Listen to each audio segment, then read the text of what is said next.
Ladies and gentlemen, welcome to Zoom Into Wine. It's time for the show and your host, Ian Blackburn. Good evening, everyone. Thank you for joining me on Zoom Into Wine. My name is Ian Blackburn. It is Wednesday, 7 o'clock, and we're out to talk about some of the top wines of 2025.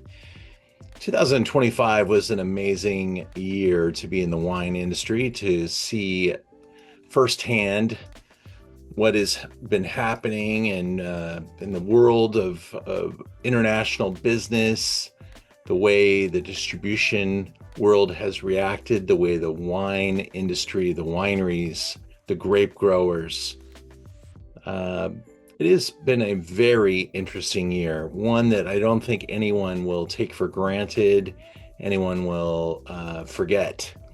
And that being said, business has been fairly strong, and we continue to sell some great wine. I see positive things ahead, and but I will just go out and say that 2025 was not for the weak. And this year, the wines that I put together are a collection of things based on a couple of different influences, and I wanted to share how I came to put this show together. Let me open up the slideshow, get right into it. So we have a couple of iterations of this type of listing coming up over the next couple of months. In January, we'll do kind of a higher tier look at the top wines of the year. But these are the hardworking wines that really I sold a lot of, and or believe that these truly rose to be part of like a top 100 type of a listing. This is a cross selection. I didn't want to just show the 7 best Cabernets or the 7 best Pinot Noirs or the Italian wines, because there were great wines everywhere. And there's certainly narrowing it down to 6 became so much of a challenge. I went ahead and went to 7. But here's the list that we're going to taste tonight. And I just want to give you a little bit of background before we get into the wines as to how they made it here, and some of the influences that put them into this list. So first, in order to be here tonight, the wines still had to be available to be purchased, and that's where we sit. These wines are all available on the website today, and they represent some of the best wines I bought all year long for the store. Are they my top 7 wines of all time? No, but they are absolutely things that I stand behind, that I think really make our store fun, fresh, and we see almost nothing here that you're going to find in a large grocery format. The first wine, a really small producer from Crete, and I think almost everyone on this Zoom probably knows someone that went to Greece in the last year.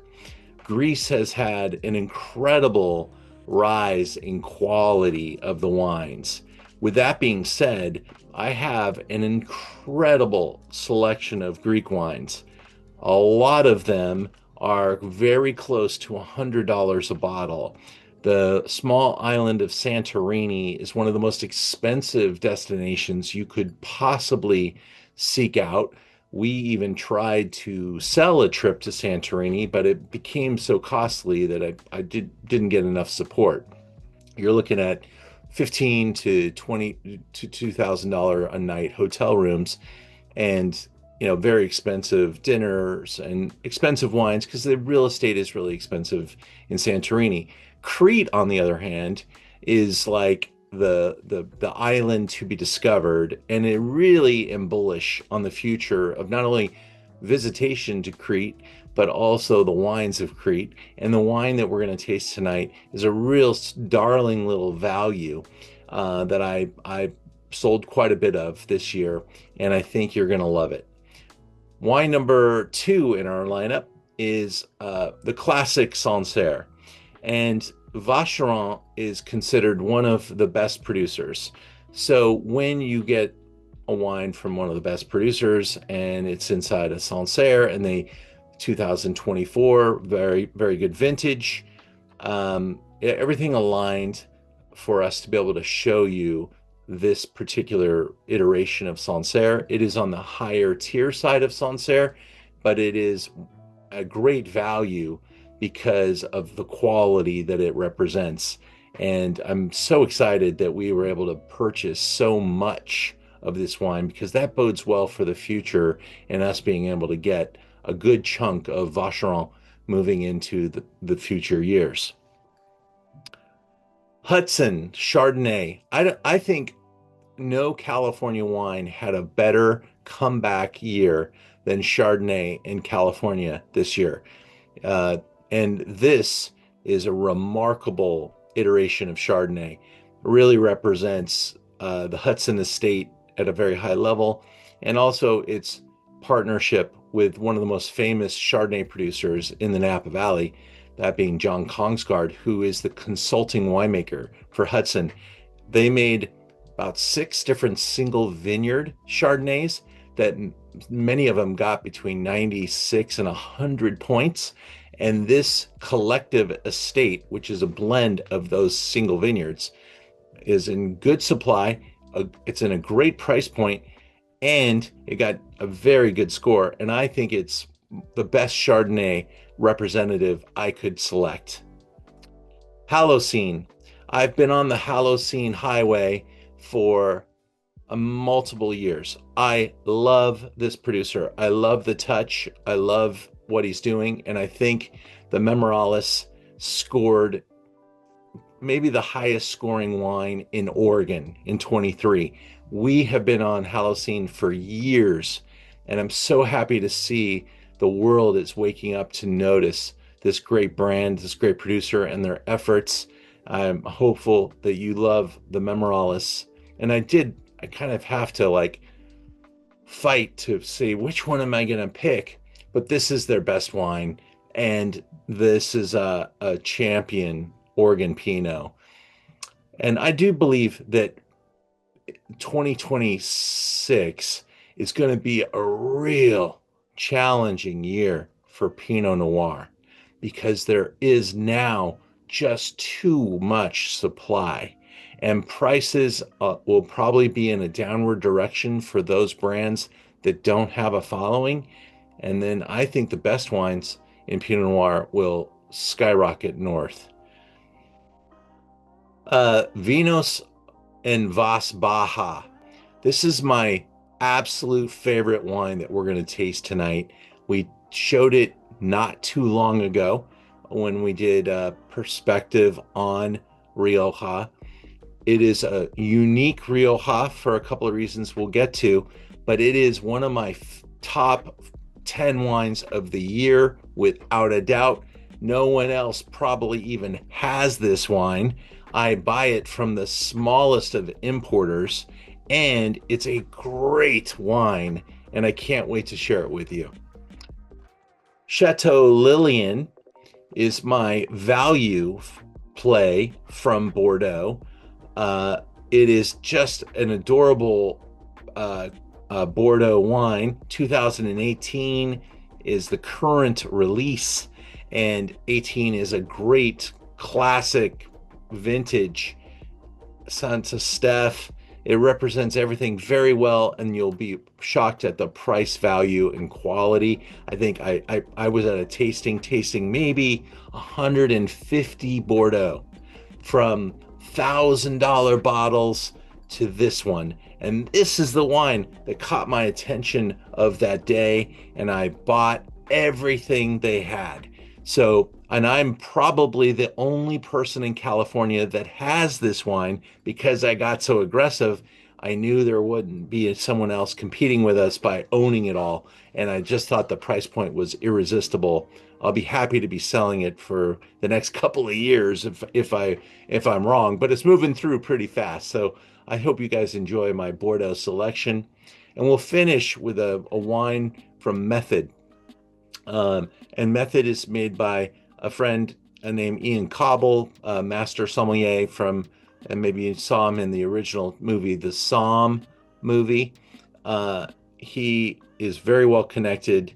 He does so many different things in the wine business, and he negotiated this wine. And so, again, this is a Napa Valley Cabernet that comes from some really good vineyards that he basically just bought the juice from and blended multiple sites together to make a pretty sizable amount of wine. And you'll be shocked at how good it is at its price. And this is a wine that's going to take huge share over the next couple of months, because 23 in Napa Valley is, I think, going to be a blessing for so many reasons. Because I remember when the 1994 vintage came out, people got really excited, and the wine wagon started moving pretty good. And then the 97 vintage came out and just took it to another level, because it was the vintage.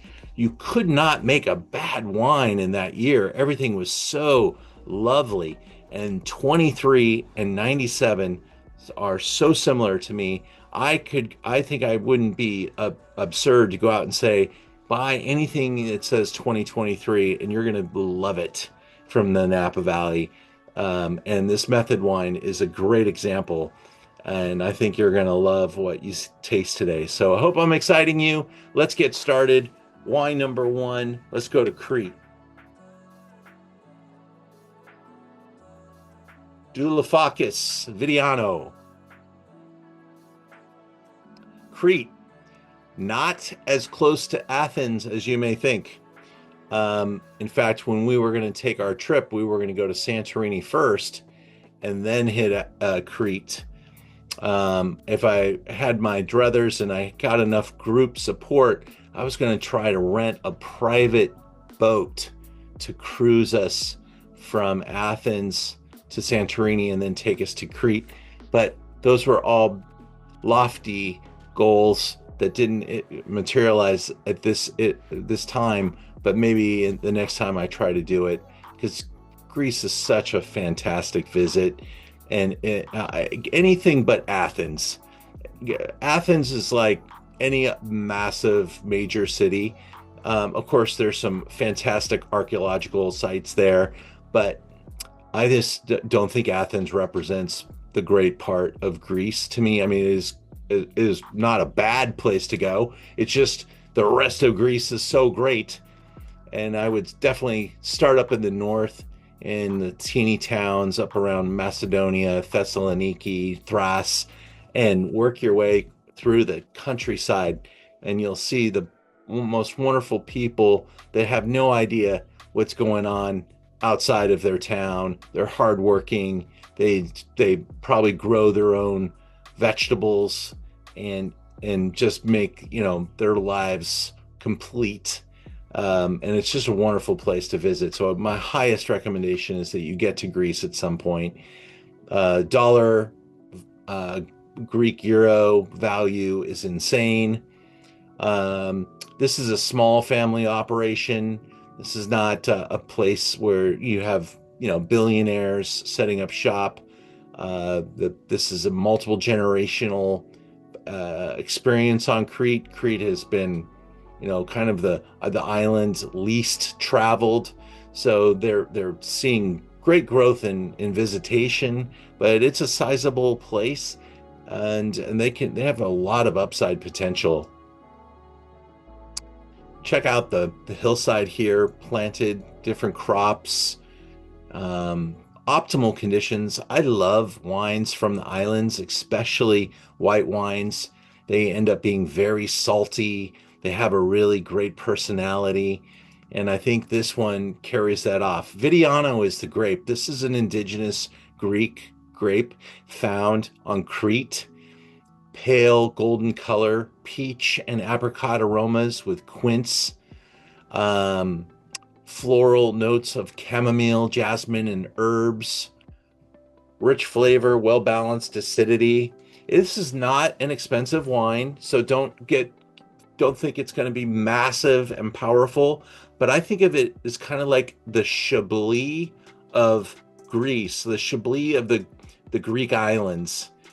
It has that kind of balance and flavor and approach. Very clean, very assertive. A little bit more about Vidiano. Ancient grape residing in Crete, like we said, so indigenous is how we describe that.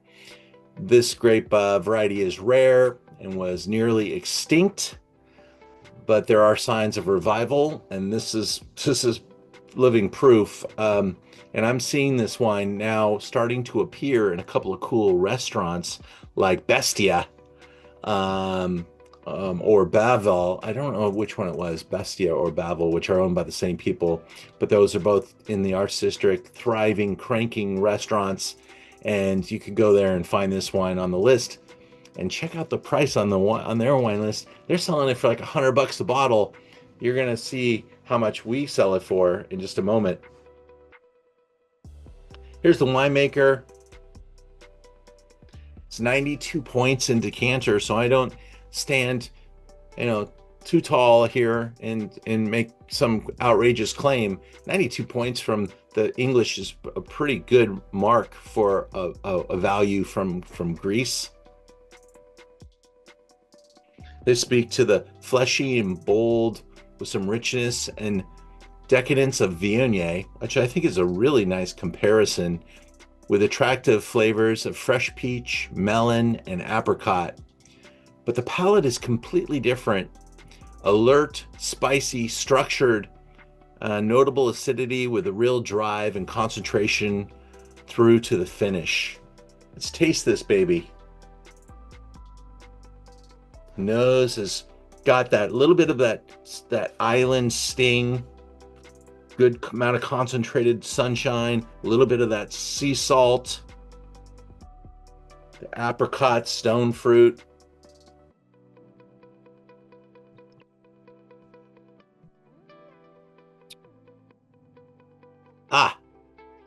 Love that mouth. Mouth is rich, pointed, great acidity, wonderful freshness. When you taste that wine, you can smell that place right there. Look at that. It's just raw, natural. I think they have bio. Yeah, they've got, I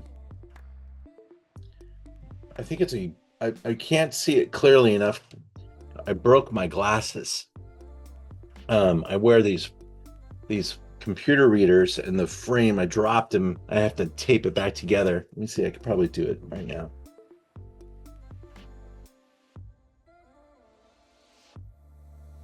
Nope, still can't see it. But it looks like it's like the maybe it's a Greek biodiversity, or where they're growing it with sustainability.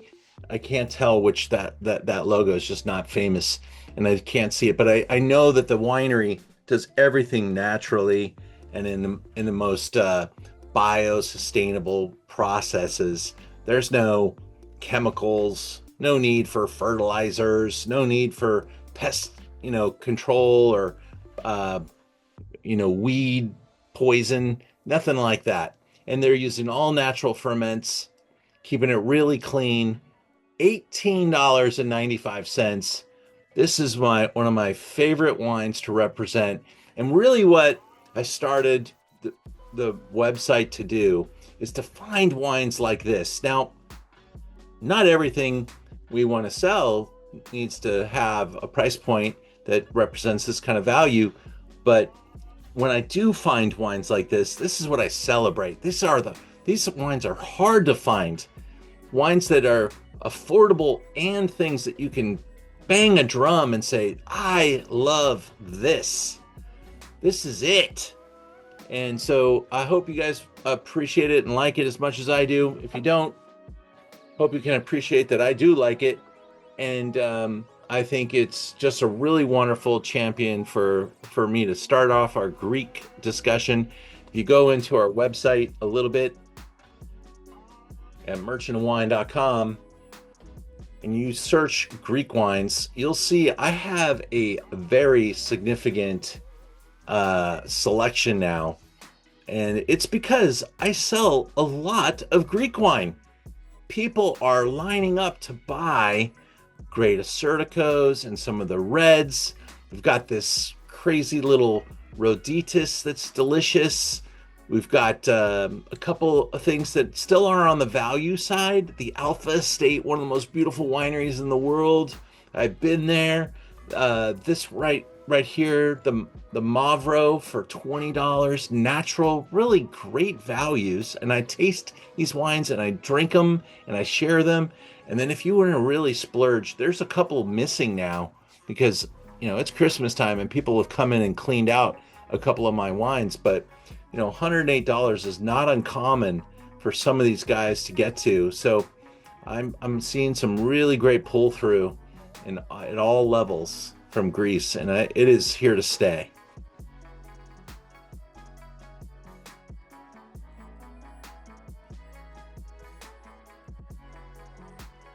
I didn't see any chats, but we do have a chat if you have any questions or if you want to come out and chat with me.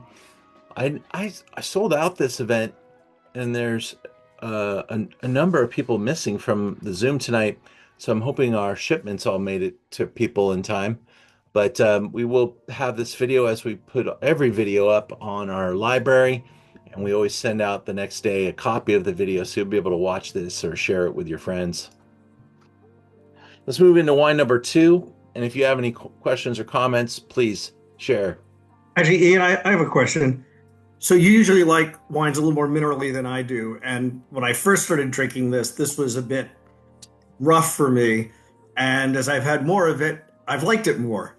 And it feels like it's softened, but I don't think of things that make a wine minerally being things that are volatiles that would vanish. So is it my taste changing as I have more, or is there something volatile in a wine that comes off as minerally? Well, minerality, I think, honestly, my thought about that is that I think we're trained, living here in California, to like wines that are more fruit oriented. But if you lived in a place like Europe and were drinking these wines every day, you would probably think our California wines are too fruit oriented and prefer minerality. So there's such a spectrum of different ideas about what a wine should be, or what people like. That's why I like wine, because there's so many different opinions. But I think this wine falls like right in the middle of being a wine that has it's expressive of its place, has the terroir, and it shows off the minerality of the island. But I think it has the richness that's making you happy. And I do think that first sip of a wine like this, it takes a moment, because it was maybe your first sip of wine, and I think depending on what you prefer, this wine that first wine may or may not agree with you at first, but there are so many innate qualities to it. And what I'll be interested in is seeing, Tig, how you Well, I liked it more as I kept going. Yeah, sure. It grew on you, and maybe, like the joke that I always say is that they say wine changes with time in the glass, but I think we change with time in the glass. So, a little bit of like, I agree with that. 5 or 10 minutes of drinking wine, we're a little bit happier, a little bit more relaxed, and I think probably better humans after a little bit of wine. So now we'll move into wine number 2, which will absolutely be scarred by the place that it grew. And these guys are making hyper classic French Sancerre. Sancerre, of course, made from Sauvignon Blanc. This is, there's, who is the best Sancerre producer? I'm pretty sure there could be a number of brands fighting it out, maybe because of their success, their growth, their holdings. I don't think anybody could knock Vacheron off of the mantle. They own the best sites, they have the best vineyards, and they have a great reputation. They have a great importer. They are in all the great restaurants. And this wine, I'm so stoked, basically, that as a small online retailer, where years ago, businesses like mine would not have been allowed to buy this wine. They did not want this on the internet. They did not want online retailers to get this baby.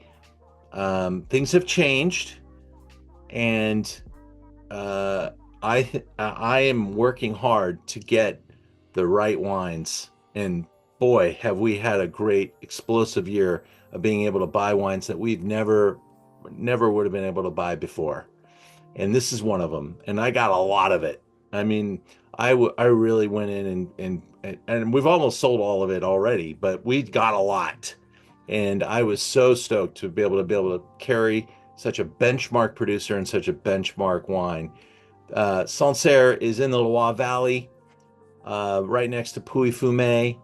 Sancerre almost needs no introduction, but these guys maybe do. Maybe you haven't had Vacheron before, but benchmark producer, for sure. 99 acres of vines, certified Demeter, biodynamic. These guys are the leaders in class and leaders in grape growing. Not the oldest producer, but certainly took the highest road.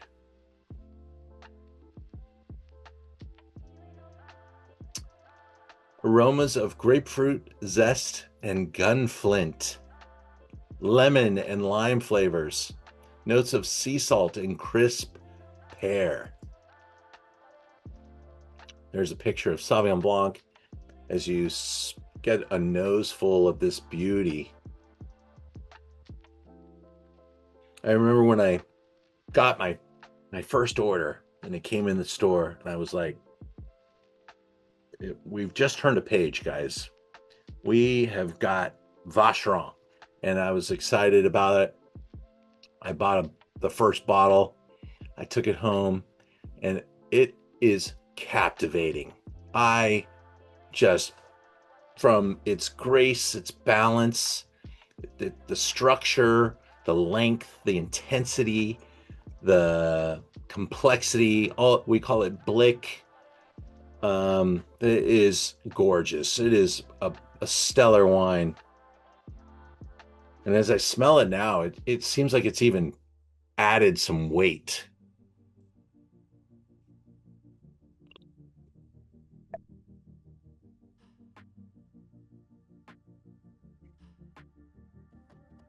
That is screaming. Acidity is just cleansing your palate.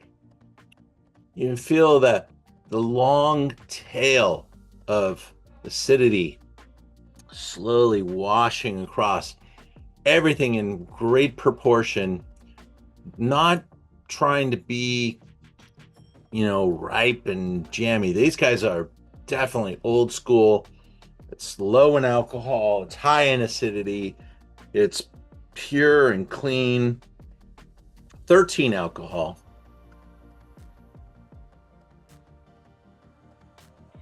This wine has actually pretty good ageability too. I love it now. It'll even be better next year and maybe 3 years from now. And then it could even start to show some ageability and some grace that make it pretty interesting.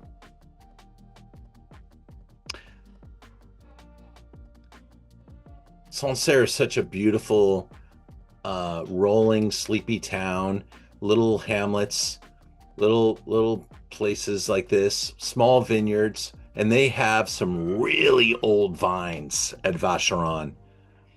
Now, the wine I'm showing you is their, what we call AOC wine, the Sancerre AOC.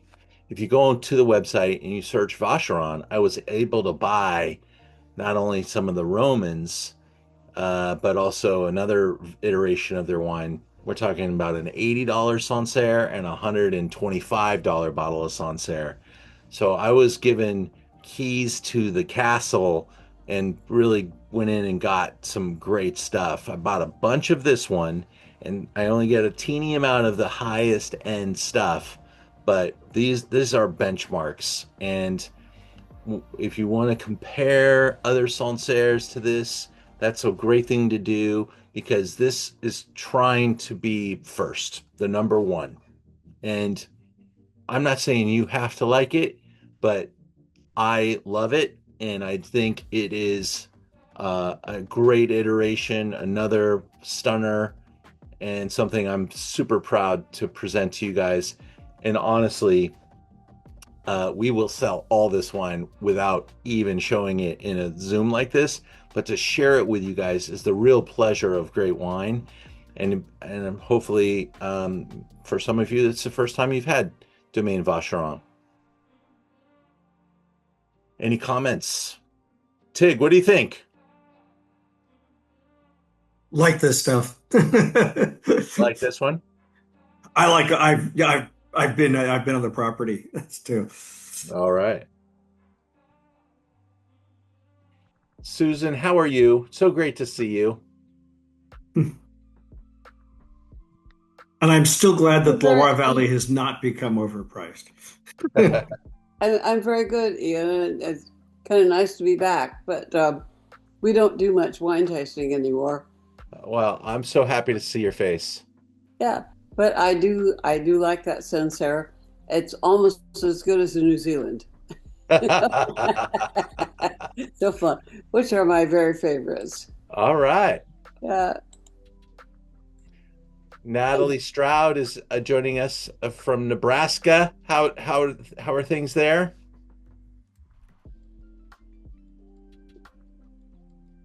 We're doing good.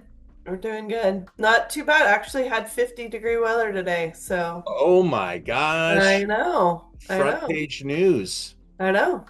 That's pretty great. I don't want to tell you how amazing the weather has been in Los Angeles this week. One of the most beautiful weeks in the history of this state. We're like 71 degrees, clear skies, amazing sunsets. This has been Chamber of Commerce weather here in LA. Yeah, I have a brother-in-law that lives in San Diego, so he always loves to brag about the weather there. Well, great to see you. Ian, does this spend some time on oak, but not a lot? You know, I'm going to say no. I believe they do use wood, but it's very old wood and a big wood too, larger format. So largely neutral wood. Mm-hmm. And especially for the AOC, which is their primary production. It's delightful. They're gonna put maybe a little bit different container on the higher tier efforts, but for this one, just a kiss of some older wood, just for some concentration and a little framing. They're also very good with Pinot Noir and Sancerre, and you're going to start reading about some of the Pinots from Sancerre coming along. They're not inexpensive, but compared to Burgundy, they're kind of a deal. So, and a lot of these guys kind of went to Burgundy, made wine for some top producers, then returned home and brought their secret sauce with them. Are all three of the ones you have of theirs primarily Sauvignon Blanc? They're all 100% Sauvignon Blanc, all real, estate grown, and it's they're a real treat. Well, let me take us to the third wine. We got 7 tonight, so we got quite a bit of ground to cover, and I wanted to climb that stairway. We got to Hudson now, and this is truly one of the best. This is definitely the best Hudson wine they've ever made, but it also kind of falls in line with that story I was telling you earlier. It's a 2023, and the 23 wines are spectacular. So Hudson's moving right on time. They got all their little single vineyard wines, got the big scores, and then this score came out, and this is a sizable production. It's you're not gonna find it in major chains, but you're gonna find it in a lot of great restaurants across the country. Carneros is kind of the gateway to Napa and Sonoma. You turn right, you're going to Napa. You turn left, you're going to Sonoma. And Lee Hudson bought 3,000 acres back in the early 1980s for dollars an acre. Just killed it. And today he has built just an incredible property that you go to a farmer's market in Northern California, you're going to see Hudson there. You're going to see them in San Francisco. They produce the grocery quantities of incredible vegetation, vegetables, and they have about 60 acres planted to grapes. It's just a stunning estate, and it's been slowly being developed over time. Lee's a true visionary. They make some great olive oil. They grow some amazing Merlot, Syrah, but Chardonnay is the backbone of the estate. And anyone who's making Napa Valley Chardonnay, from the cake breads to Farniente, is a customer of this ranch.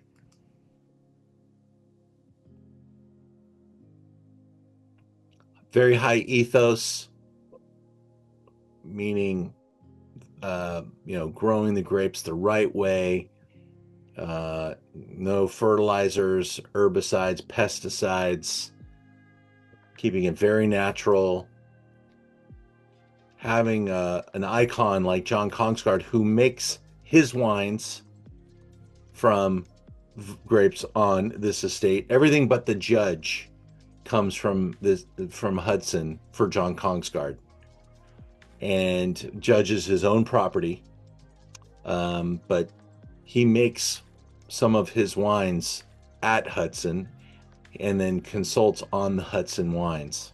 That's John Kongsgaard right there. 97 points, wine palette. Picturesque, optimal, ideal, perfection. 97 points, 72.95.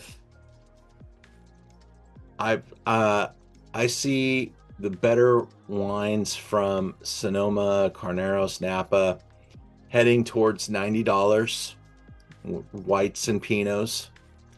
I see Cabernets of quality actually coming down in price. Probably between $125 and $175 is where you're going to find a majority. There'll be a couple of outliers that take price, but we saw prices go north of $200 a bottle for most of these cabs, and I'm seeing some price reductions. And you've probably all read about how a lot of the vineyards didn't get picked. A lot of the vineyards didn't sell all their fruit. And I think Napa is responding to some of those trends. So you got some downward pricing pressure, and you have upward quality with a 23. And all reports are the 24 and 25 are great vintages too.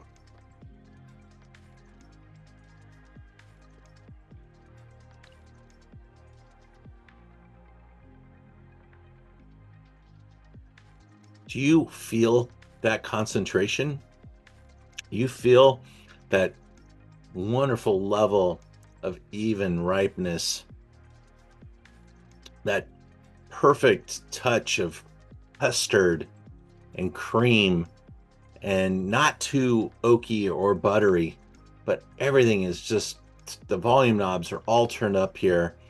Is such a fantastic optimal Chardonnay. And if people, a lot of people say, I don't like Chardonnay, I don't like California Chardonnay, this might be the wine that could bring you back. And I wish I could say that you'll find a lot of that quality in the lower end, I'm not so sure that's true, because when you get to the lower end, you start to leave Napa Valley or Sonoma County, and you start to go to other places. And other places had very good vintage in 23, but I'm telling you, if, in my lifetime, I think 23 is going to be like the vintage to kind of reset the mark. I haven't had a bad wine from 23, and I just think that because all these volume knobs are turned up to such a wonderful level, it's not so ripe. It's not a hot vintage. It's not a candied wine. It's not got, in some vintages they just made a great wine because they figured out how to take some botrytis because the vineyards got wet. That's not what is happening here. It's so much purity that it just shines through. And I think it's a spectacular bottle of wine. Now, the single vineyards, sure, 98 to 100 points for those, but they're also $100+ a bottle. And so you get what you pay for. And I think price value, you get a lot more value at 97 points for $72 than paying more, because they really do taste a lot like this. Little bit of matchstick.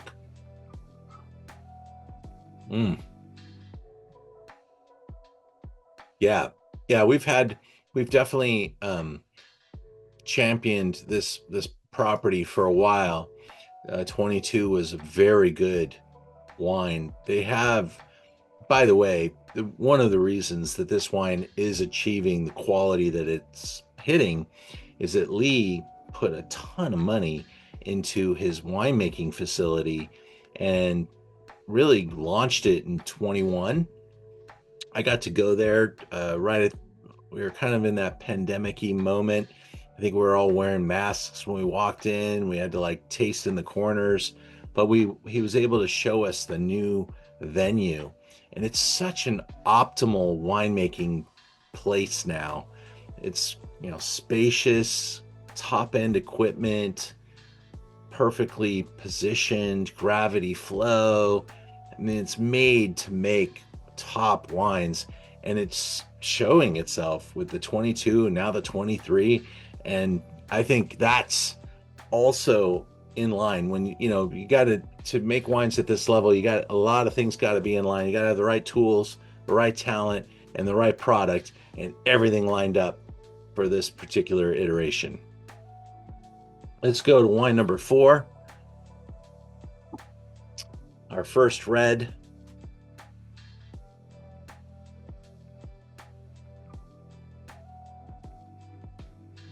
Holocene, Memorialis.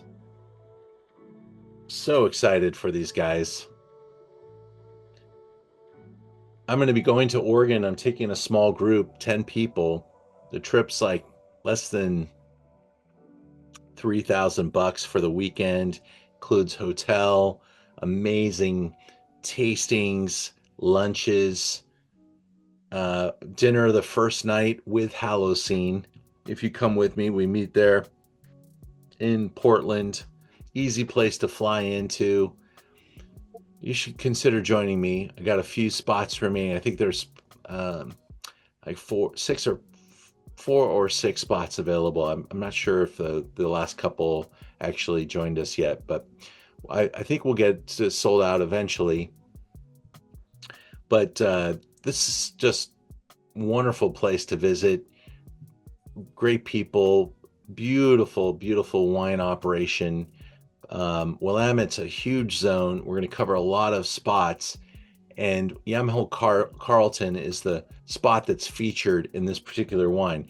Now, at Holocene, they don't own the land.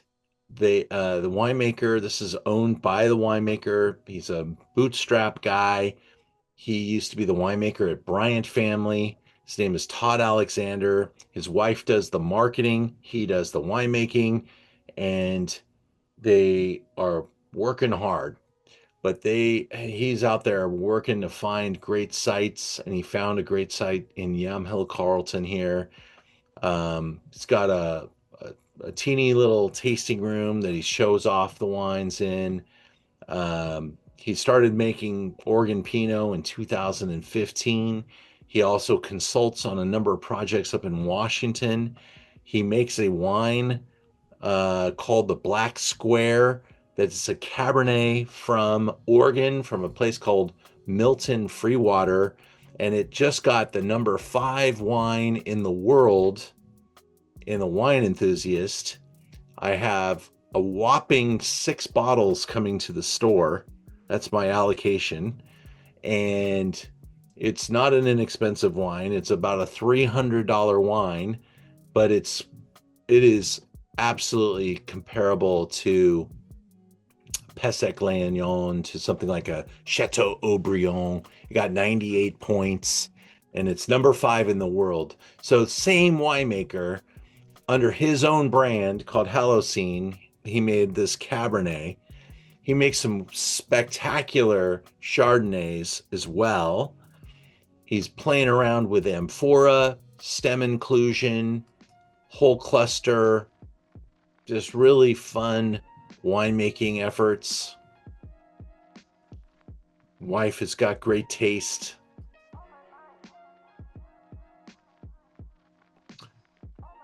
Now, what's being shown there is we carry both the Sidreal and the Memorialis wine, and there's a third one we carry called Codex. So he has several different iterations, but this one is from one of the better sites, Yamhill-Carlton, a little higher tier wines coming from there. They're a little bigger. This wine is a baby. 23 is a very good vintage in Oregon also, but this wine is years away from hitting its potential. He does not make wines that are like, here, this is ready to go. He makes them like, here, put this in your cellar. And I sell them as fast as I bring them in. So being able to show an older wine isn't going to be possible, but I'm going to recommend that you put a wine like this down for a couple of years and really let it achieve its potential. He says the berries that come off of this site are so small that you could put 2 clusters in your hand.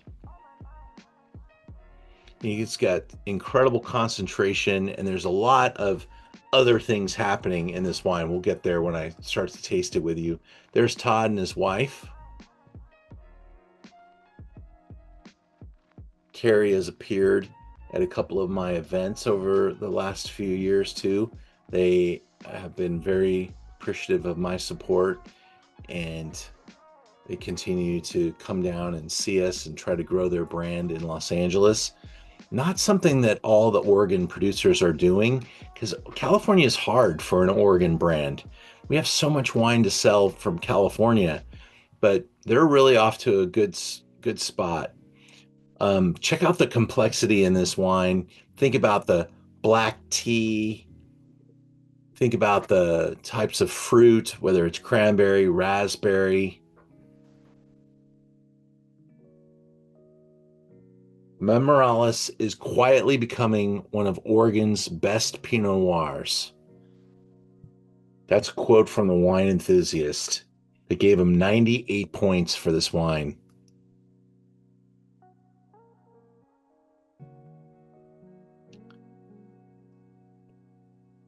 We're at $80 for this baby. I don't have much stock, but I do have another case coming.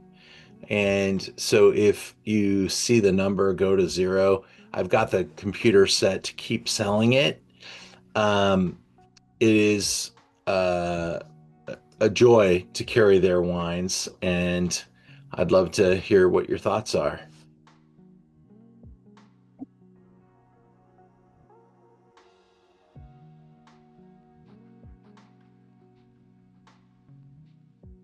I get like leaf, stem, which really elevates the fruit, the berries, the cherry, the raspberry, the Bing cherry. For me, before it got to the tartness, Ian, it was I got vanilla right off the bat, and then it just sort of went into the more tart berry kind of flavor and nose, actually. Yeah, and you could even go towards like orange zest, Mm.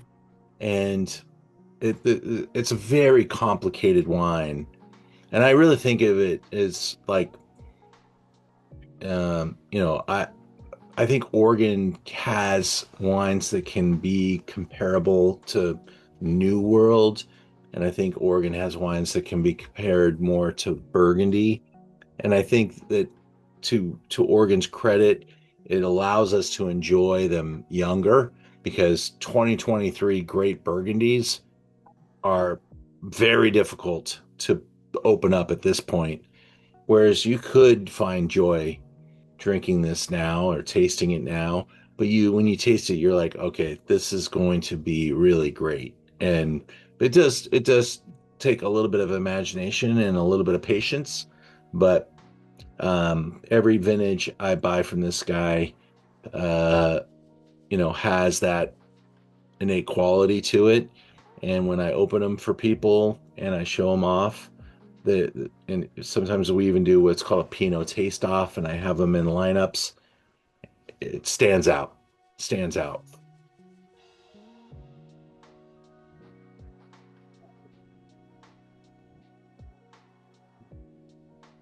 The richness, the weight, the balance, the length.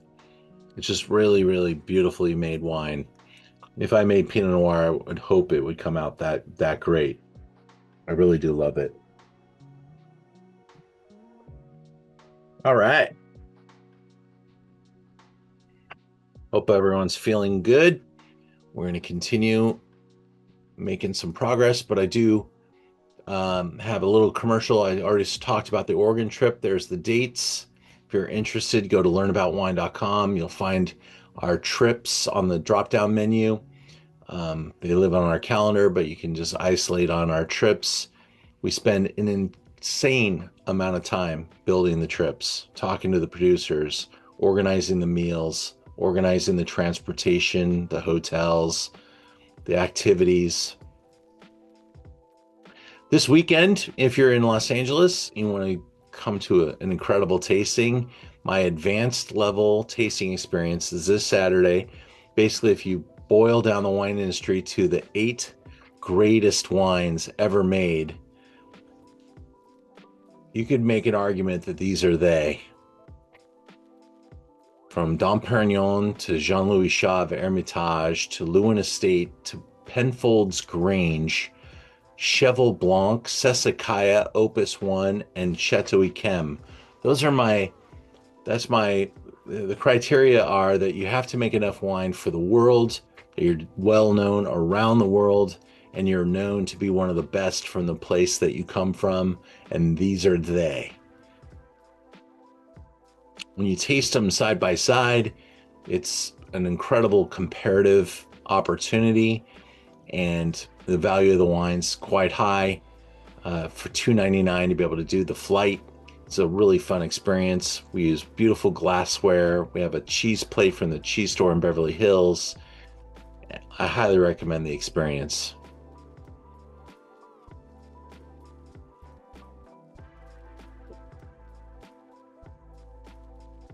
Let's move into wine number 5.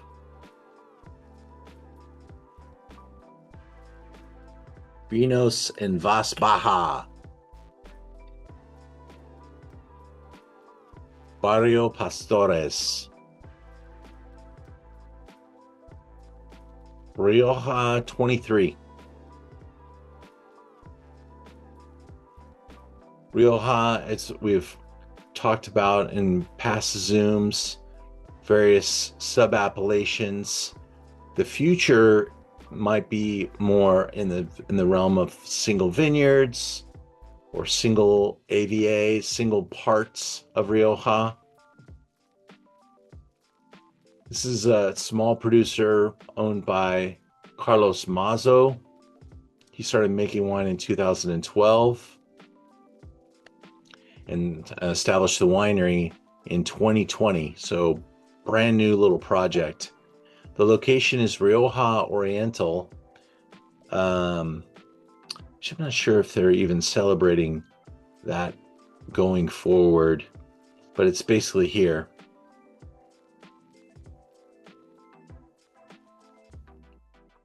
In the village of Adunuevo de Ebro, so right next to the Ebro River, Carlos was awarded the Young Winemaker of the Year in 2023 by Master of Wine Tim Atkins, who's a very big scoring presence wine reviewer in Spain. These are old vines. They are Grenache, not Tempranillo. And that is what makes this such a unique Rioja. You can use Grenache and Tempranillo interchangeably and call it Rioja. A lot of the wines in Rioja are blends of Garnacha and Tempranillo and another grape called Metzuela. But this is 100% old vine Grenache. And much like the Pinot, this is what's kind of cool about comparative tasting. We just went from a Pinot with a bunch of stem inclusion right into a Rioja with a bunch of stem inclusion.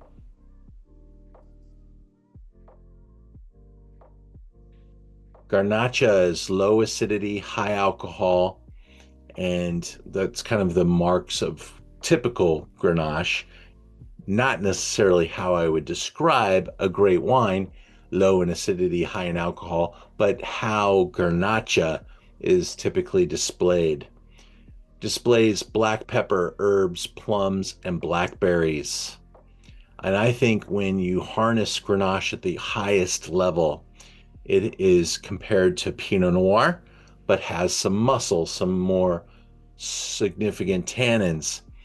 And there are a couple of really famous Grenache-based wines that I want to compare this wine to.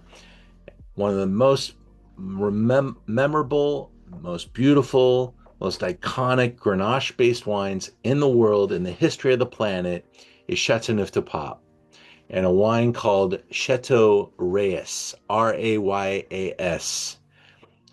And it is an ultimately collected wine that inspires people all over the world and is absolutely inspiring this particular wine. I can smell Rayas in this wine.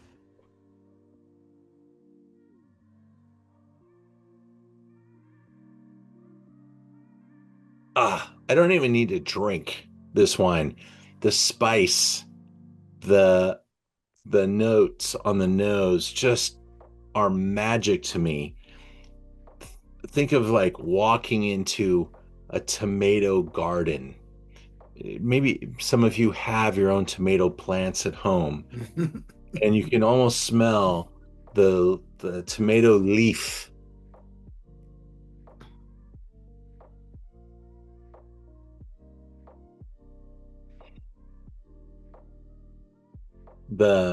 There's definitely a set of pepper, black pepper, red pepper, some spicy element here. There's some wonderful fruit that's makes it a little bit more Spanish in kind of the way it presents itself. He uses a real daft touch with some old wood, not scarring the wine with heavy amounts of new wood. Hibiscus, wild strawberry. I like that note. Rose petal and mountain herbs.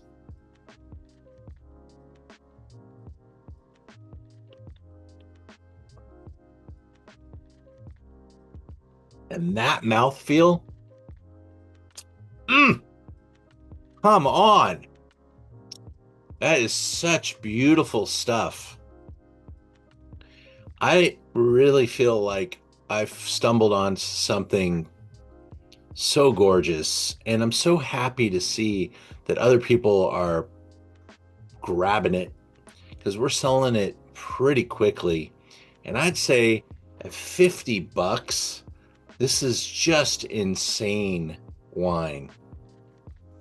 I would love to have it with anything from I love to cook salmon on the barbecue, grilled salmon, grilled lamb chops, grilled anything with this wine. A cheeseburger would be amazing with this wine, but this would be welcome at the finest table of great cuisine with, I would love to do a Grenache vertical where we're tasting a Reyes, a Chateau de Pop flight, and this one snuck in there, and we see how it lies, because I think this wine is truly spectacular.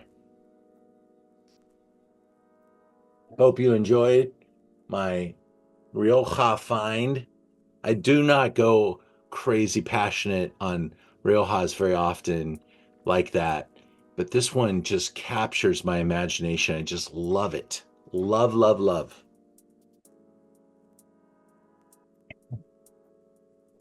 And I did not pour that out. Wine number 6. You knew I would have liked that one. Did you like that? Yeah. Good. So happy when... Not to your surprise either. All right. All right. Good. I'm glad it made you happy. Wine number 6. Chateau Lilian Ladouys. Mark, am I doing okay in there in that pronunciation? Tick. Did I? That's a name, and that could be idiosyncratic. So I am not going to guess. Okay. Well, there's not a lot of this out there.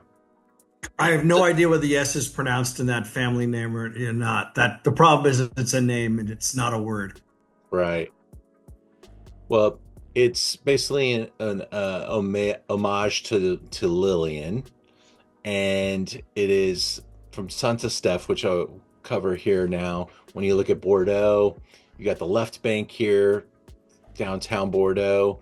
You got Pessac-Lannion and Aubryon down here, but you got Margaux, you've got Saint-Julien, then you got Pauillac, and then you got Saint-Estephe at the top. Real important appellation, some great wineries like Cologne Segure, like Chateau Montrose, and let me just check out one.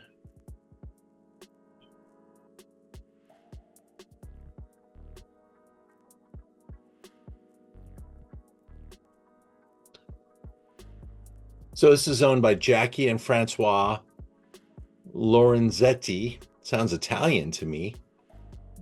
They fell in love with the property in 2008.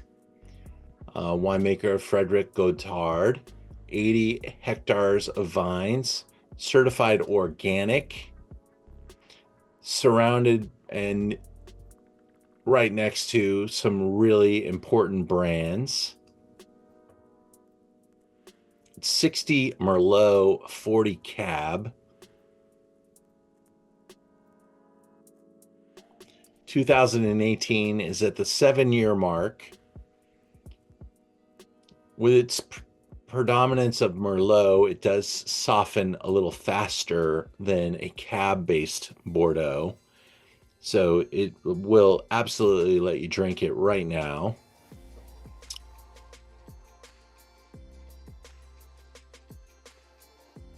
This is not a wine that gets a lot of time in the press.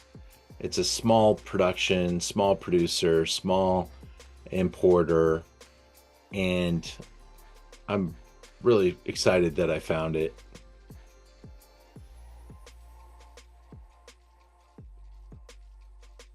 that a video? Looks like a video. No. Let me just click in, see if there's anything else I needed to say about it.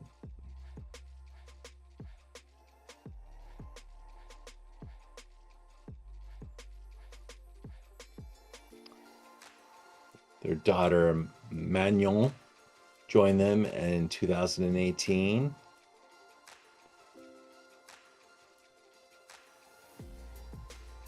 The internet says Ladouys. Ladouys. Thank you. So, along the axis that links Cologne Segure, so Cologne Segure is the next door neighbor. Okay. Gravel topsoil, overlaying clay and limestone. Since they bought the property, they've engaged in a massive program of land consolidation.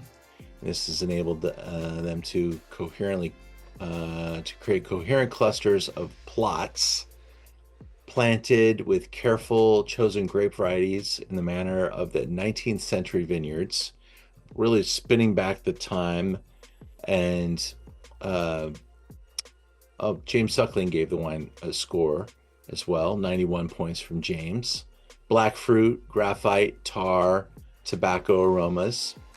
That review came in after I made mine. Let me see what I said. Now I was 7 years of age because I reviewed the wine at purchase. He probably reviewed it back later, maybe out of barrel even. But the rugged Saint-Estephe muscles and Cabernet accents, while significant, are really in a nice place with a very nice 2018 vintage.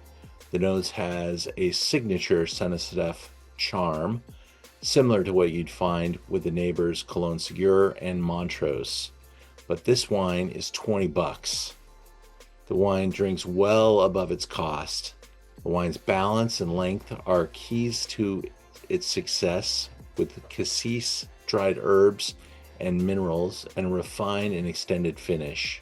Significant tannins are integrated yet present, and this will continue to improve for 5 to 10 years. Fun to drink now, 92 points.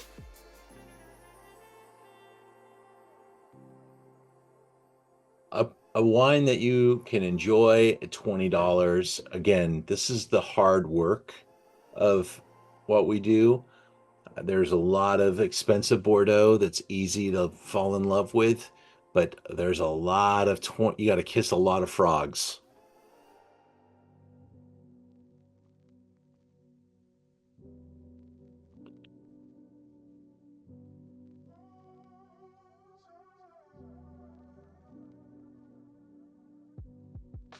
The nose speaks to its place, very Saint-Estephe.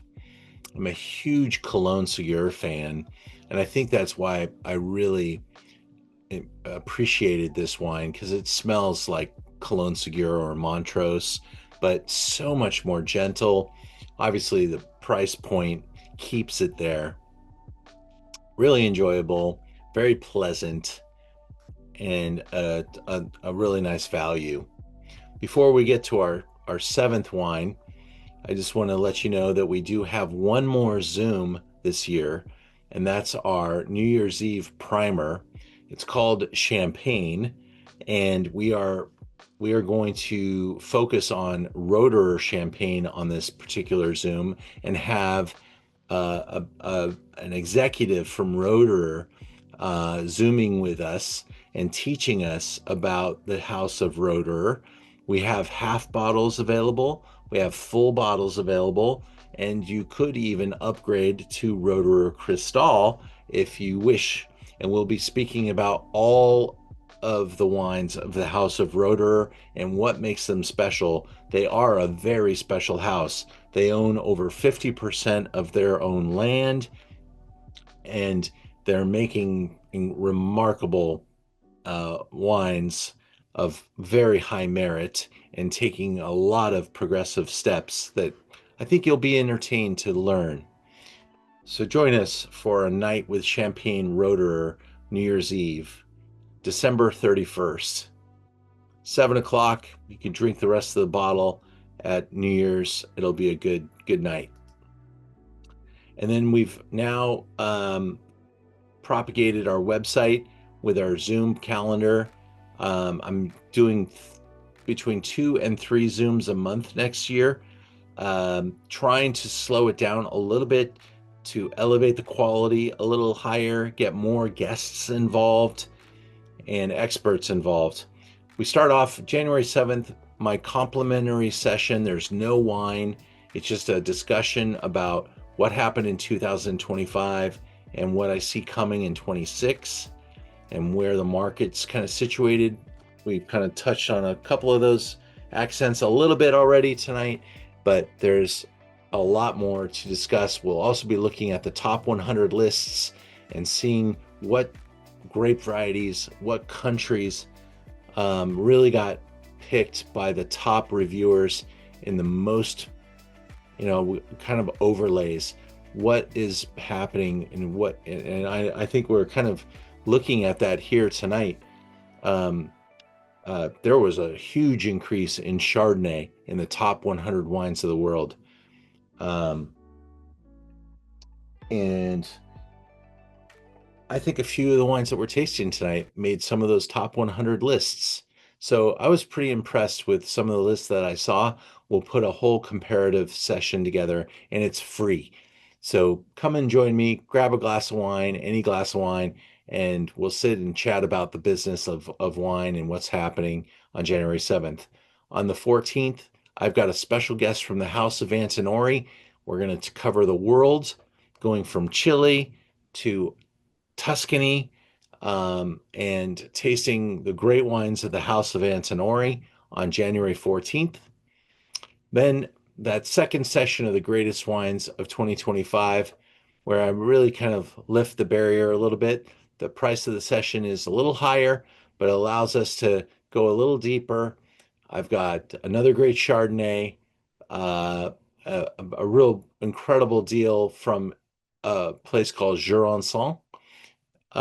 We'll be tasting yet another Greek wine, but this time a 95 pointer that's about $80. We've got my cab pick of the year on the high end, a wine called Pearl of the Ravens. No one has this wine. It is spectacular. The Law Estate Audacious, 98 points from Paso, and my Chateau Neuf de Pop wine of the year called Beatus. Remarkable. Look at those scores. That's a really cool lineup of wines. I hope you'll join me. Ian, I know you said that you were going to send out codes, but like about when are you thinking about doing that? The store has been insane. So Totally get it. You'll get it very soon. Very Okay. soon. I'm gonna say by the end of the week. Okay, no pressure. I just have been holding out on doing my January and February Zoom purchase until that came through. So, Well, bless you, and I will make sure the codes get to you by the end of the week. okay, thank And you. which is a Yeah, perfect. Ian was. So even the New Year's Eve one isn't showing as available yet to me. Is that just it's not set up to go yet, Oh, or am that's I doing some? interesting. That's interesting. I haven't had anybody sign up for it, and that might be why. So I'll make sure it gets It shows live up as tomorrow. $0. There's no half bottles or there's nothing. Yeah, there's I nothing. can't get, Try, and the try to ones buy in try to buy it for zero I dollars. can't. It won't let you, huh? Okay. No, and the ones for next year, none of those are post. So I don't know. So I didn't know if it was me or Huh. something else. I did the New Year's Eve one. I've already purchased that one. Yeah, maybe we ran out of inventory. Let me Okay, that check may be on. the case. That's fine then. Yeah, no, that the first one in January is going to be open to the masses. So give me another shot tomorrow, and we'll have that open. That's And fine. Okay, I just don't know if I was doing something wrong. no problem. And then just note that what we're doing differently for 2026 with the membership is that, from the day we got started, we were heavily promotional, offering lots of discounts and stuff like that. And because we've moved the direction of the website towards more premium wines and really trying to be price leaders, it's very hard to discount and be a price leader and sell the wine for any kind of profit at all. So I'm promising, really great pricing going forward. But if you want a discount at Merchant of Wine, you're going to need to be a member. And that's how we're going to do it. You're going to get 10% off every day, off of every wine, off of every Zoom if you become a member. It's $200 a year for the membership. So if you don't buy enough wine to make that make sense, don't become a member. But there won't be many sales. There won't be many 10% off opportunities. There won't be 10% off when watching the Zooms or participating in the Zooms unless you're a member. It's the only people that will get 10% off, and it's because you're paying up and helping us grow and being kind of a pillar for our business. So that's how we're going to treat membership going forward. You won't have to, you'll have one code all year long, and it'll be working on everything. And that's the plan. We're hoping by simplifying it that it makes it an even better experience for our members and something a little special. Hopefully driving more business because our store will give you the best price plus 10% off. Our seventh wine is it now time to get there. This is the 2023 Method Napa Cab.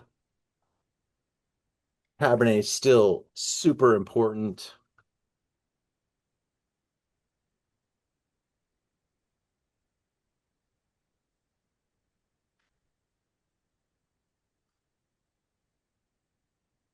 Natalie, I just got your message. Thanks so much. Um, Here's Napa Valley, and they've added a new AVA in and around Howe Mountain called Crystal Springs. So I think we have 17 little sub areas of the Napa Valley now, and there's potentially a few more coming on board. And maybe they're just even subdividing some of the larger spots, making them a little smaller. Ian Cobble's the winemaker here. Method is the collaboration between he and Trevor Sheehan. But Ian is the driving force behind the wine, behind the style. I think Trevor's the businessman, the savvy guy, and he raised the funding to make these wines.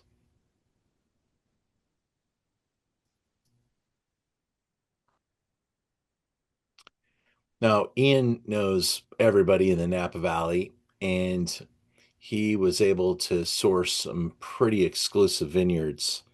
He's not able to name those vineyards, but he bought the juice, and I'm not even sure that this brand is selling at a price that's profitable to Method.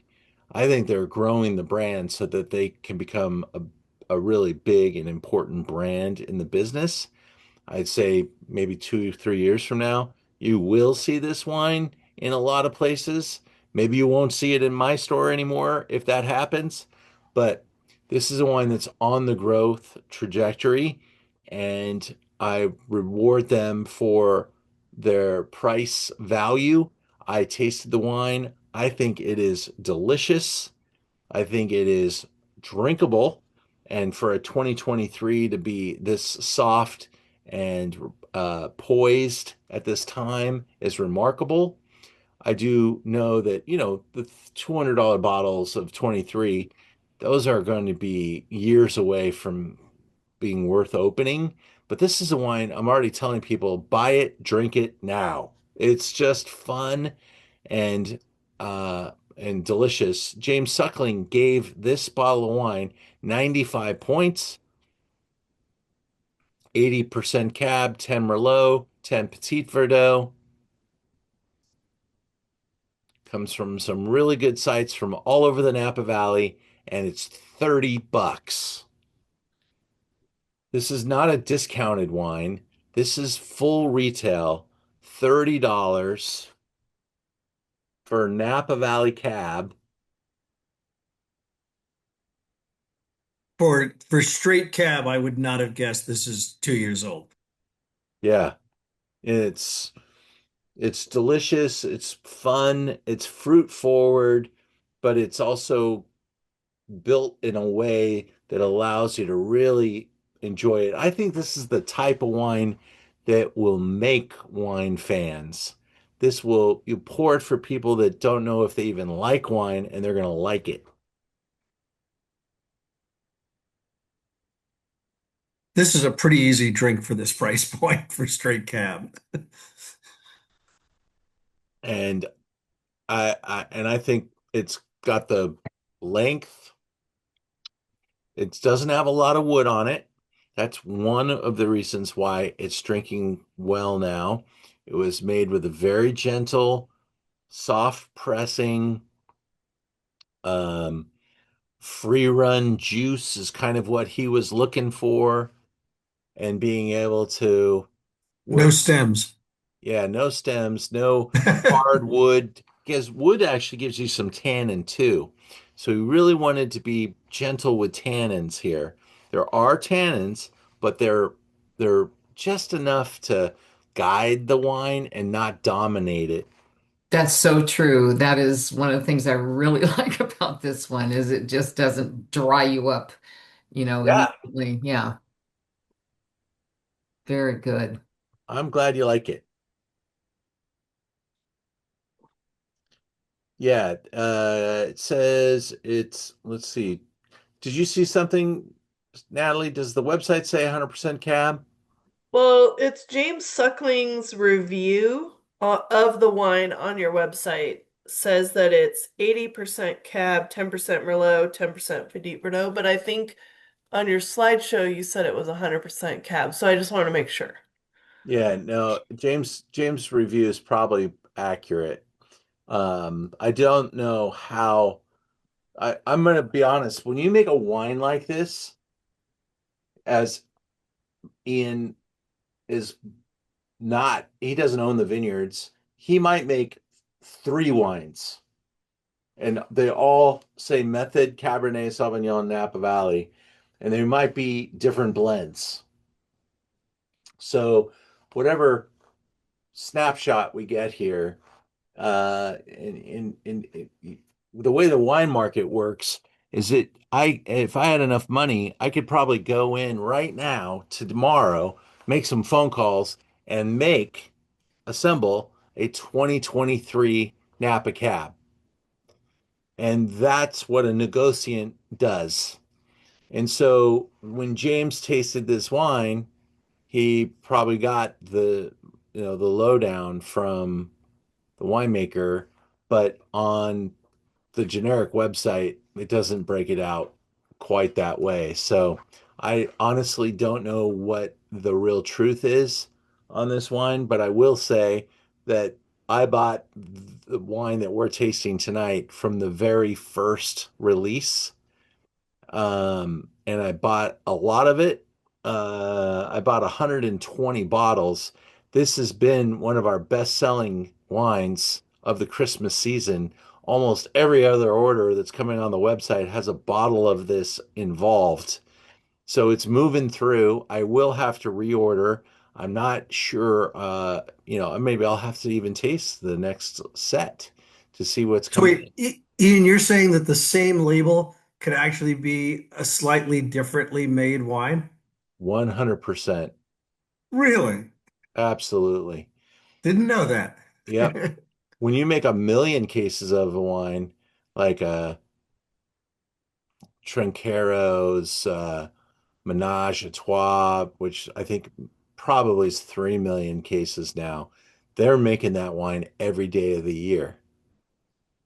And so there's no one wine blend that's going to the bottle. It's like January or December 15th blend, and then there's December 16th blend, and then there's December 17th blend. So you have a So ton. how hard do they work to maintain a consistent flavor profile then? That is the key. That is the key. Yeah, you want people to recognize your wine, and that is where you have to be a good winemaker and you have to have good resources.